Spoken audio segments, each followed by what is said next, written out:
Olá, tudo bem com vocês? Neste bate-papo semanal, vamos falar sobre os desafios enfrentados pelas mulheres no processo de envelhecimento, mais uma temática abordada que visa promover o empoderamento feminino em todas as etapas da vida. E é por isso que fazemos aquele convite especial. Curtam, compartilhem e assistam este conteúdo até o final. Isso ajuda muito, mas muito mesmo no crescimento do canal. E assim chegamos a mais pessoas. E o mais importante, se inscreva no canal, não custa nada, se inscreva agora e ative o sininho das notificações para receber todas as novidades que a gente fizer aqui no canal. Siga o nosso perfil no Instagram, o endereço está aqui na tela, tem muita coisa bacana lá também. Obrigada a Lígia Passos, que está comigo na produção do canal, e ao Júnior Silveira e a Carla Gaspar pela parceria. Então, vamos ao vídeo. Infelizmente, existem preconceitos de todo tipo, mas o etarismo pode ser muito pior de se combater, porque pode estar implícito até mesmo em falas elogiosas. Mas também pode ser violento por meio de violência psicológica, verbal ou física. E não são somente as pessoas idosas que são afetadas pelo etarismo.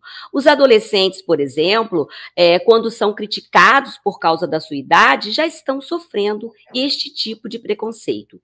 No Brasil, discriminar com base na idade é crime, conforme o Estatuto do Idoso e o Estatuto da Criança e do Adolescente.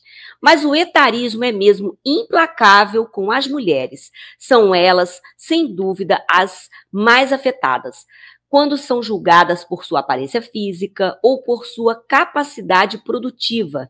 Esse é um dos principais desafios, entre outros, que as mulheres vivenciam no processo de envelhecimento. E quem conversa conosco sobre o tema é Tereza Daldon, que é especialista em gerontologia pela Faculdade de Medicina da Universidade de São Paulo, a USP, e mestre em Ciências da Reabilitação também pela USP. É terapeuta ocupacional pela PUC-Camp, facilitadora de data de biodança pela Federação Internacional de Biodança. Esse é alguns dos destaques do currículo da Tereza. Ela tem outras especializações, outras formações e experiências, por isso nós vamos disponibilizar na descrição deste vídeo o currículo completo da Tereza, pois ela tem muita bagagem de conhecimento e é um privilégio tê-la aqui conosco novamente. Obrigada por participar com a gente no canal, porque lembrando que a Tereza, ela participou de uma live muito linda do canal sobre a prática da biodança. Vale a pena conferir e conhecer um pouco mais sobre o que é a biodança, né, Tereza? Obrigada por participar com a gente aqui novamente. Seja muito bem-vinda. Oi, eu é que agradeço esse convite, muito feliz de estar aqui com vocês sempre trazendo temas muito importantes e é um privilégio. Então a gente já vai começar com o tema. A gente sempre começa com conceitos que acha que é importante, que a informação empodera também. A gente sempre fala isso aqui, Tereza. Então a gente quer definir o que é o envelhecimento. E no caso das mulheres, os seus impactos e desafios, perdas e ganhos. Então fala um pouquinho o que é o envelhecimento e como que isso impacta nas mulheres. Bom, o envelhecimento é um processo natural, né? Todos nós deveríamos desejar envelhecer, porque como uma amiga sempre lembra, o contrário de envelhecer é morrer antes disso. Então a gente espera poder envelhecer. E o envelhecimento começa assim que a gente nasce. Mas existe uma data a partir da qual somos considerados, vamos dizer, pessoas envelhecidas, com algumas características específicas e alguns, vamos chamar, privilégios ou direitos, né? Direitos de não pegar uma fila, direito de pagar meia entrada no cinema e no teatro, coisa que todos nós deveríamos aproveitar muito, mas envelhecer é um processo natural. Existe uma diferença entre a senescência, que é esse processo natural de envelhecer pouco a pouco, sem que as doenças e os problemas sem que apareçam doenças. Na verdade, assim, o cabelo embranquece, aparecem rugas, a pele fica um pouco flácida. São coisas naturais do envelhecimento. E a senilidade, aí sim, ela é relacionada a pequenas doenças crônicas ou grandes doenças crônicas que vamos adquirindo ao longo da vida, muito associadas ao estilo de vida, ao acesso e à possibilidade de se cuidar, de ter o tratamento adequado e de ter as informações adequadas sobre alimentação, sobre cuidado do corpo, né? Então, isso é muito diferente dependendo do lugar em que se vive, do acesso que se tem a esses recursos. E aí, isso sim, a senilidade tem uma relação com o adoecimento. Falar rapidamente aqui que nós tivemos um grande risco em 2022 de que o envelhecimento passasse a ser considerado pelo Código Internacional de Doenças como uma doença. Esse Código Internacional todo mundo conhece, é aquele CID, o númerozinho que o médico coloca no atestado ou no pedido de exame. E envelhecimento ia ganhar um número. E as pessoas ligadas à gerontologia, à geriatria, fizeram um grande movimento no Brasil, na América Latina toda, e isso atingiu a OMS, que é responsável pela configuração desse CID, e conseguimos reverter. Então, deixamos de ter envelhecimento como doença, porque, na verdade, envelhecimento não é doença. Envelhecimento é sinal de saúde. Só quem conseguiu vencer todas as barreiras e todas as dificuldades, as intempéries que a vida pode trazer, é que chega a envelhecer. E cada vez envelhecemos mais, né? E que possamos envelhecer com mais saúde é um desejo. Então, isso já é um mito, né, que você já tá até explicando para a gente. Mas existem mais outros mitos em relação ao envelhecimento? O que é mito? O que é verdade? Você já falou um pouco. E a gente quer falar mais sobre esse impacto nas mulheres. Fala um pouco para a gente sobre isso, Tereza. Esses desafios, né, que acabam depois impactando na vida das mulheres. Mas o que é mito, o que é verdade, o que é perda, o que é ganho, principalmente para as mulheres? Então, muitas vezes se pensa que a mulher, ao envelhecer pós-menopausa, estaria sujeita a um desastre, vamos dizer assim, um desastre. E isso é um mito, né? Existem culturas nas quais a passagem pela menopausa é um indicador de qualidade de vida, de poder estar mais livre, de poder cuidar mais de si, de não estar mais sujeita à gravidez, pós-gravidez, de não estar mais sujeita a um papel de cuidado eterno de filhos. E é visto que essas mulheres não passam por situações do tipo calor, perda de sono, irritação. Então, existe, é claro, uma questão hormonal implicada.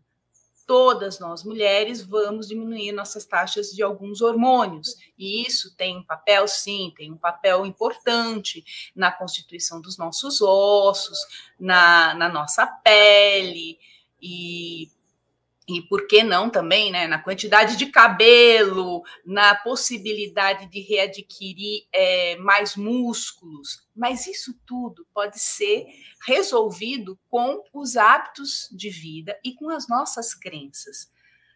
Existem muitas mulheres, e isso quem frequenta a internet sabe muito bem, mulheres com mais de 100 anos correndo, nadando, ganhando prêmios, fisicamente íntegras. Então, não é porque envelheceu que virou alguém como há muitos anos atrás a gente via aquela velhinha com o cobertorzinho na perna, o cachinho ali, né, o coquezinho no cabelo, sentada fazendo crochê. Isso tudo não é proibitivo. É muito bom numa tarde fria ficar lá sentada fazendo um crochêzinho com o cobertorzinho, mas isso não é uma sina, isso é um direito. Então, o mito está em dizer, você envelheceu, portanto, você não pode mais correr, não pode mais fazer atividade física, você não pode mais ter uma pele bonita, você não pode mais se sentir bonita, se sentir atraente, se sentir viva e empreender na vida, né? Escolher novos rumos. O mito está aí, né? É o que a gente chama de idadismo, né? Ou etarismo. É um preconceito firmado culturalmente de que a partir do dia tal você não pode X número de coisas. Então, o envelhecimento ele se dá a partir de que a gente nasce. E, portanto, o cuidado com a nossa saúde, com o que será a nossa vida após os 60, começa lá atrás, na infância. Essa é uma questão muito importante que a gente pode falar mais depois, mas o mito é esse. Mulheres, após os 60, podem sim ser felizes, ter muita satisfação com a vida, aproveitar coisas que talvez em outras fases não tenham tido oportunidade. Agora vai ter mais tempo, né? Agora, Tereza, então, assim, a gente vê que as mulheres, em qualquer etapa da vida, elas têm que garantir o direito de decidir o que fazer com a vida delas, né? Acho que em qualquer etapa da vida. Mas vamos falar mais sobre o etarismo, que é essa questão do preconceito, né? Que também pode estar disfarçado, né? Pode estar disfarçado de frases elogiosas, que caracterizam o preconceito contra a mulher idosa. Então, como que a gente identifica? Eu acho importante, porque a gente cai nesse risco, a gente mesmo, de cometer o etarismo, principalmente com as mulheres idosas. A gente comete o etarismo com adolescente, que eu acho horrível. Eu acho horrível falar que adolescente é aborrecente, acho horroroso falar isso, mas a gente está falando das mulheres idosas. Então, como identificar isso? E por que, então, é negado o direito às mulheres de envelhecer? Nós somos cobradas o tempo todo de manter uma eterna juventude. A nossa beleza está sempre associada à jovialidade. Nossa, você nem parece a idade que tem. Aquelas frases, né? Então, como identificar isso, Tereza, para a gente se educar? Porque, às vezes, é uma frase inocente, mas, às vezes, para a pessoa não é. Então, como identificar isso, Tereza? Fala pra gente. É incrível como muitas vezes as mulheres, principalmente, recebem alguns elogios do tipo: nossa, você tá tão bonita, tua pele é tão bem cuidada, nem parece a idade que você tem, como se a idade fosse sinônimo de não ter uma pele bem cuidada, como se fosse um sinônimo de não ser mais alguém saudável. Porque a beleza na nossa cultura está muito associada à saúde, né? Você só tem saúde se você for muito bela, se tiver corada, se seus cabelos tivessem isso, aquilo, se você estiver magra, dentro dos padrões que a cultura impõe, principalmente para as mulheres. E nessas pequenas frases, em algumas propagandas, principalmente de cosméticos ou de algum produto que promete alegria, felicidade, estão associadas a imagens de pessoas idosas que por questões genéticas, estruturais e tudo mais que está envolvido, estão dentro daquele padrão de beleza pré-concebido. E raramente aparecem as pessoas, vamos dizer, mais comuns, mais normais, a grande maioria das pessoas, aquelas que são o que são e que não precisam estar dentro daquele padrão. Então, tem essa associação, esse tipo de propaganda, esse tipo de chamado, venha fazer isso, aquilo, e você vai continuar sendo jovem, como se deixar de ser jovem fosse um desastre, né? Como se ser feliz e saudável estivesse unicamente associado a ser jovem. E para as mulheres isso é bem cruel.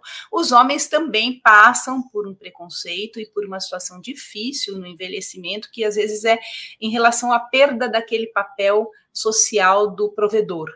Ah, então, sim, é verdade. Também sofrem com isso, né? E hoje em dia também os homens têm um pouco de cobrança, vamos dizer, estética, né? Mas para as mulheres é cruel desde que elas nascem, né? A menininha pequenininha já precisa estar vestida da forma que a moda prega, ser magra, senão vai sofrer bullying, né? Já precisa ter um padrão de comportamento esperado e muitas vezes associado a uma doçura, uma fragilidade, uma forma de se expressar. E quando envelhece, isso recebe ainda uma carga maior, né? Você passa, muitas vezes as mulheres passam a se esconder, a vestir roupas maiores do que o seu tamanho para esconder suas formas, passam a usar um excesso de maquiagem, como se as rugas não fossem coisas maravilhosas que contam a nossa história de vida, as preocupações que vivemos, né, ou tudo que a gente passou, né? Esses sinais são, eu acho que deveriam ser como aqueles sinais que algumas tribos fazem, como, ele venceu tal batalha, vai lá e faz uma marca, né? Essas são as nossas marcas, né? Essas são as nossas marcas da vida.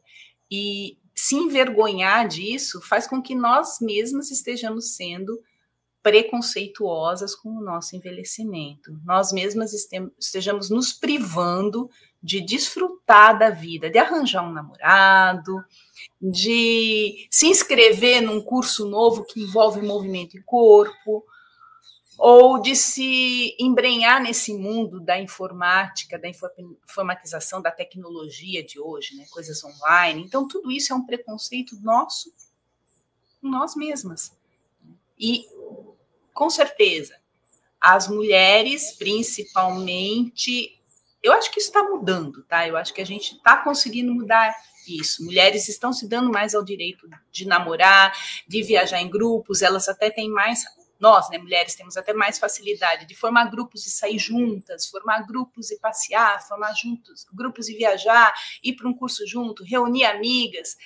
Os homens parece que estão começando a aprender isso, a gente já conhece esse caminho. Mas o cuidado maior é esse, é não se colocar numa situação de proibição de alegria, de vida e de desfrute da vida, porque passou daquele número, né? Isso. Tereza, vamos chamar atenção. Uma frase muito feia é falar assim: nossa, que velhinha fofinha. A gente tem que ter esse cuidado, né? Nada de velhinha fofinha. Vamos parar com isso. Eu acho que é importantíssimo que você trouxe o uso do diminutivo. Isso. Aquela senhorinha é uma graça. Você virou senhorinha, né? Você deixou de ser a Tereza, de ser a Carla, você virou aquela senhorinha simpática. Olha como ela é ágil, olha aquela senhorinha, olha que graça, ela usa tênis, calça jeans, olha que graça, ela vai para academia. Aquela senhorinha. Então a gente fica fadado ao diminutivo, né? Começa a ser chamada de uma maneira... com uma voz mais infantilizada, do mesmo jeito com aquele titi-bitaque que a gente faz com o bebezinho. Verdade. É como se nós fôssemos de novo, o bebezinho, que bonitinha, que bochechinha, olha o cabelinho dela, olha a bolsinha dela, olha isso dela. E isso é, com certeza, etarismo. Isso é etarismo, com certeza é etarismo. Tereza, vamos falar agora da questão... É verdade. Vamos falar agora mais da nossa sociedade, né? Que a feminização do envelhecimento já é uma realidade na população idosa brasileira, em que há mais mulheres do que homens vivendo mais, tendo uma longevidade maior. Então, as mulheres estão vivendo mais. Então, existe essa peculiaridade, né, da nossa sociedade de ter mais pessoas, mais mulheres idosas. Então, diante dessa realidade, Tereza, quais são os aspectos e necessidade das mulheres, então, acima de 60, 65 mais, que devem ser considerados e atendidos? Você falou da necessidade da saúde, dos cuidados, e de modo geral, com relação a não só mulheres, homens também, como que a sociedade deve se preparar para esse atual cenário dessa população brasileira que vem aumentando nessa população mais idosa. Ou seja, com que os setores públicos ou os setores privados também devem estar mais atentos para contemplar essa demanda. O que você aponta aí nesse cenário, Tereza? Bom, eu quero retomar o fato de que começamos a envelhecer quando somos jovens.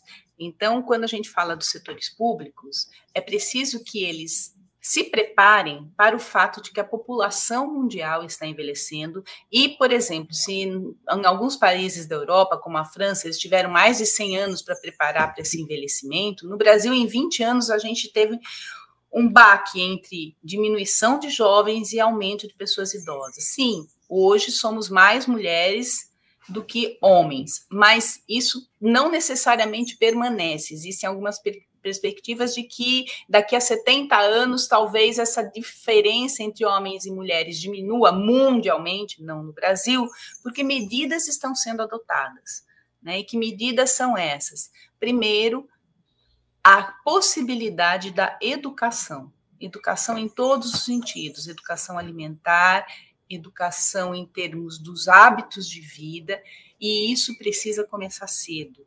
Então, não tem mais o que fazer para quem já fez 60? É claro que tem, né? Hoje em dia, a gente fala assim, hoje os 60 são os antigos 40. Já tem pessoas dizendo assim, daqui a pouco os 120 serão os atuais 80. A perspectiva de vida, a expectativa de vida está aumentando muito. E, sim, há sempre o que fazer. Então, investir em educação, investir em saúde, e saúde, é importante dizer que, assim, as PICs, as práticas integrativas complementares de saúde, estão sendo fundamentais. A biodança está lá entre elas. Principalmente por causa da saúde mental, né? Saúde mental aí é e saúde integral, porque você deixa de apenas pensar em saúde com medicalização. A medicalização é na maior parte das vezes, um cuidado quando a doença já se instalou. E claro, existem algumas medicações que são preventivas, alguns complementos, alguns preventivas de doenças mais graves. Por exemplo, o colesterol, que assola principalmente as mulheres após a perda dos hormônios pós-menopausa. Muitas se recusam a tratar o colesterol. Existem diferentes formas de tratar o colesterol, mas todas elas são importantes. Por quê? Se você não cuida disso, você tem um aumento de placas arteriais e você corre um risco maior de ter uma demência vinculada a uma má circulação ou ter um quadro cardiovascular. Então, isso existe. Isso não deve começar a ser pensado só lá. Hoje em dia, os alimentos processados estão diretamente relacionados a uma grande parte das doenças crônicas que aparecem no envelhecimento. E se pensarmos na nova geração que está vindo aí, eles estão ainda mais presos a esse tipo de alimentação, pouca mastigação. A pouca mastigação tem alguns estudos que mostram que interfere na respiração, então na capacidade cardiorrespiratória, e isso a gente carrega pela vida. Isso vai com a gente eternamente. Então, a história de, eu vou de Uber, ou eu vou de aplicativo, seja ele qual for, táxi, eu vou de carona, por que eu não ando um pouco? Né? Eu vou de transporte público, por que eu não ando mais? Então, a nossa população, ela está envelhecendo, adquirindo hábitos nada saudáveis. O hábito de caminhar, de subir ladeira, né? É extremamente importante, mas não é que eu aos 70, 80, 90 vou querer começar a subir ladeira. Claro, eu posso querer e vou conseguir subir, mas o interessante seria que desde cedo eu subisse ladeiras, desde cedo eu pudesse deixar o computador por um tempo e brincar, subir em árvore, correr, chutar uma bola. Então, é importante dizer que esse ser que hoje é mulher, que tem mais de 40, 50, 60, que entrou na menopausa, ela tem uma história de vida e que pode, sim, correr atrás do prejuízo. Né? A gente nunca fez isso, a gente precisa fazer, mas as instituições públicas precisam investir nisso, nessa educação, nesse preparo para poder envelhecer de forma saudável.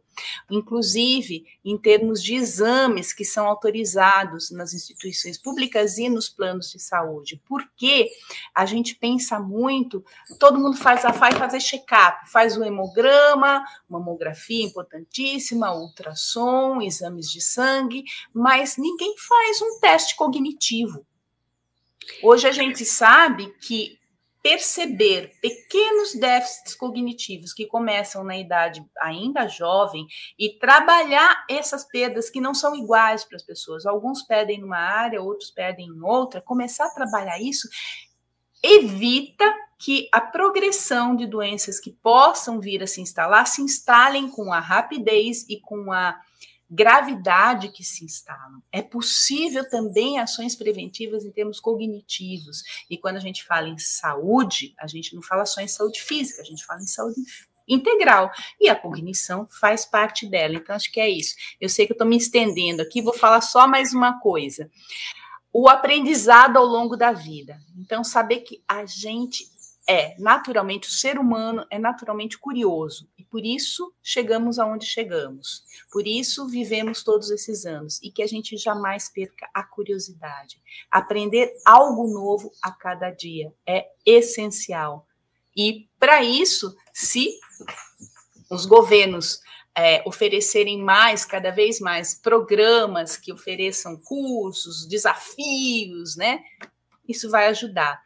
Poder Tereza, você pode completar, deixa eu só falar mais um pouquinho sobre essa questão do preconceito, aí você vai poder falar mais sobre isso, porque a gente vai falar... Eu estava tentando responder do governo, mas vamos lá. Não, mas vamos falar do governo ainda, só para eu dizer o seguinte, só para ressaltar que, no caso das mulheres, por que a gente está focando mais na questão das mulheres? Porque o preconceito, ela sofre vários tipos de preconceito, de gênero, de classe, relacionados à cor da pele, entre outros. E o etarismo, quando chega o processo de envelhecimento, é o que a gente destaca mais.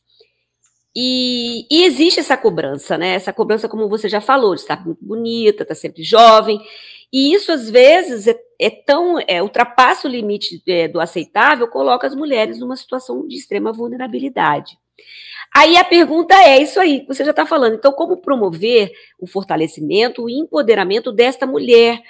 Porque você está falando da questão das ações governamentais, então hoje eu vou pegar esse gancho aí.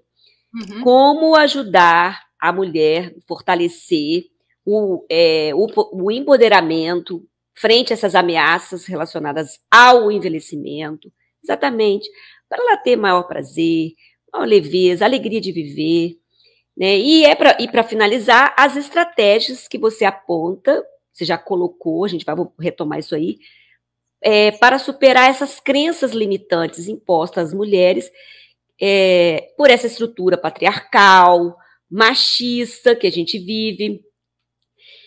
E então, como viver como a mulher já na maturidade, viver a sua sexualidade de forma mais plena, ter a sua autonomia garantida. Então, é só para completar aí. Então, tem as questões, as ações da sociedade, mas aí o que você aponta mais aí para a gente, as mulheres que estão chegando na maturidade, a enfrentar todas essas questões? Primeiramente, dizer que nós somos mulheres chegando à maturidade num momento de transição. Quando muitas de nós nascemos, o mundo das mulheres era outro, era um mundo de mulher que era criada para ser mãe de família, ser sustentada por seu marido financeiramente, se manter em casa, cuidando dos filhos e sem uma expressão social importante. Né? Não tinha essa possibilidade. E nesses últimos 100 anos isso mudou completamente. As mulheres têm um papel social ativo, as mulheres ganharam espaço para além da porta das suas casas, e se apoderar é se empoderar. Se apoderar dessa possibilidade de ter a sua carreira, de ter as suas opções de vida, para além de ser mãe.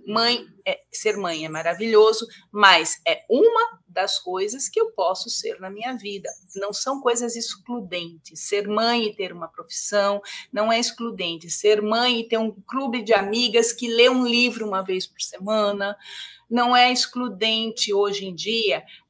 Ter uma profissão, ganhar bem, mas também reservar um espaço para o lazer, para a convivência. O afeto é protetor em qualquer fase da idade. Para a mulher, ele é ainda mais protetor. E o afeto é manter as amizades de infância, as amizades do colégio, as amizades com os vizinhos, manter a possibilidade de se divertir junto, de aprender algo novo, como eu vinha falando, né? De, principalmente, criar estruturas para que financeiramente você possa ter o mínimo. O governo precisa, sim, subsidiar isso, principalmente porque estamos falando de um país de dimensões continentais, em que não dá para se falar que a vida de uma mulher de uma área privilegiada, de uma capital brasileira, seja igual a de uma mulher que está distante dos vários recursos que uma capital oferece. Então, quando a gente fala de mulher, né, é como a gente fala de qualquer pessoa. É muito diferente, não dá para generalizar, mas tem uma coisa que dá para generalizar: o amor, o afeto e os laços de união, de proteção que a gente consegue com amigos, com parentes, com vizinhos, esses são fundamentais. E é nesses laços que a gente consegue encontrar estímulos para estudar, estímulos para aprender coisas novas, estímulo para sair, para se arrumar, ficar bonito para você, não é bonito para sair na revista, na capa da revista, né? Eu sempre brinco com as minhas amigas, né? Eu sempre fui obesa quando criança, adolescente e até quase os meus 30 anos de idade. Hoje eu estou ainda considerada gorducha, mas um pouco mais lá. Então, eu sempre brinco com elas. Não fui Miss na adolescência, mas você Miss terceira idade, né? Mas eu brinco com isso, porque essa história de ser Miss, do desejo da mulher de ser a Miss, é muito escravizante e muito cruel e também preconceituoso. Então, como eu ia dizendo, mulheres da nossa idade têm prazer, sim. Não é porque teve a questão hormonal que o desejo desapareceu, muito pelo contrário. O desejo ele está muito mais ligado àquilo que eu tenho lá dentro de mim como crença. Se eu creio que tenho direito ao prazer e que posso sentir prazer, e que o prazer vem de diferentes formas, não é só o sexual, mas também é o sexual, e que isso não tem uma data, né, uma plaquinha que vem lá, assim como no iogurte, né? Vence dia tal, né? Não vence, isso não vence. Prazer faz parte da vida. Né? E o prazer está vinculado ao desejo. O que eu desejo para mim hoje? O que me satisfaz? O que me faz bem? E sim, mulheres pós-menopausa têm desejo sexual. Sim, mulheres pós-menopausa sentem prazer. Sim, existem hoje várias estratégias, como lubrificantes para aquelas que tiveram uma secura vaginal, e talvez isso atrapalhasse o prazer, mas tem muitas mulheres que pós-menopausa não passam por isso. Né? Os nossos corpos são muito diferentes. Né? Se pensarmos quando a primeira menstruação, tem uma faixa de idade. Né? A gente não menstrua todo mundo naquela data pré-concebida. Né? Então, eu acho que é isso. Saber que as nossas escolhas, muitas vezes impostas culturalmente, vão interferir nesse processo de envelhecimento, ser mais prazeroso, mais de desfrute. Olha só, a medalha de eu cheguei até essa idade, e olha só, eu quero chegar até aquela outra lá, né? Eu sempre brinco que eu quero viver 125 anos e farei o possível para que isso seja com saúde e com prazer. O mais importante é estar com saúde mesmo, né? Para você e prazer. Desfrutando, né? Isso, e saúde não é só alimentação, não é só exercício, é convivência, é manter relacionamentos e é ter um objetivo de vida. É estar engajado socialmente em algo, engajado intelectualmente em algo, engajado como assim, qual é o meu objetivo para essa semana, né? O que eu quero, qual que é meu desejo. Tem muita gente que faz listinha de fim de ano, né? Que a gente faça listinha de tudo que a gente quer, até que a vida se vá, mas que a gente vá cumprindo essa lista de desejos. Eu acho que tem um pouco disso. E é preconceito total dizer que mulher, depois da menopausa, não tem prazer, não tem mais nada, não tem desejo. Isso não é uma coisa que se possa generalizar. E tem uma marca, uma pegada cultural imensa. Não pode padronizar. Cada um tem a sua individualidade e cada um tem que buscar ser feliz dentro dessas possibilidades, né, Tereza? Tereza, muito obrigada, muito agradecida mesmo pela sua participação, sempre esclarecedora, inspiradora. Muito obrigada mesmo. Nossa, foi um papo muito bom.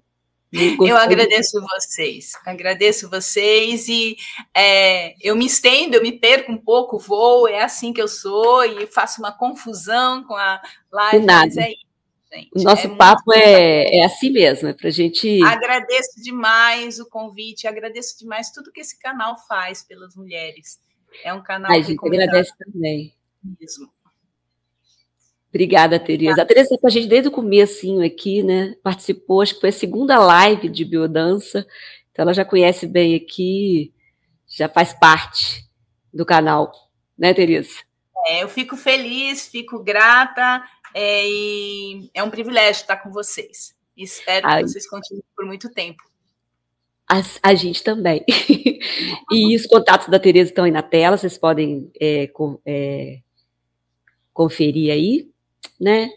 E aí tá aí o WhatsApp, o Instagram, vocês podem conferir. Tereza, valeu, muito obrigada. E viver e não ter a vergonha de ser feliz, parafraseando o cantor e poeta Gonzaguinha, né? Então essa é a nossa meta de vida, ser feliz, seja em que idade for. Isso? Exatamente. Fica a dica aí para vocês. Se permitir ser feliz, né? A permissão é cultural, que a gente se permita. Isso aí. E se você gostou, curta e compartilhe esse conteúdo, se inscreva no canal e até a próxima. Tchau!